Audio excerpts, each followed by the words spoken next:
истории. Для меня открылся чеченский взгляд на борьбу имама Шамиля.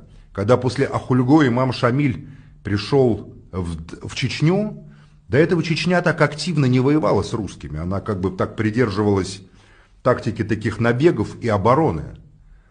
Но на съезде чеченского народа, в котором участвовали мужчины многие, было принято решение поддержать восстание Шамиля.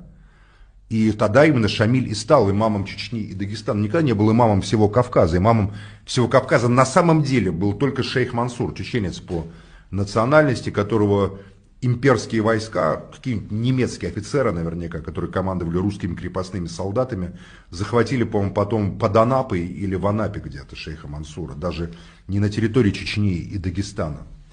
А имам Шамиль был имамом Чечни и Дагестана. И чеченцы, вот дав ему присягу, после этого просто волна крови прошла по Чечне.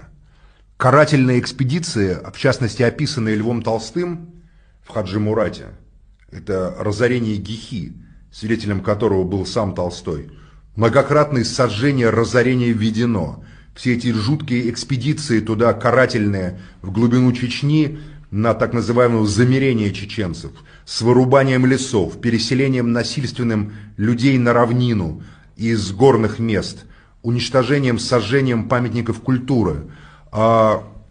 Почти 20 лет это полыхало в Чечне.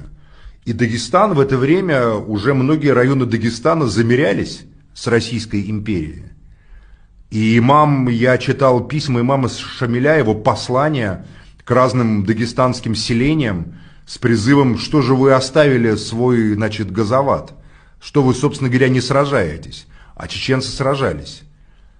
И есть нюансы, и поэтому чеченцы полностью имеют право говорить: Шамиль наш.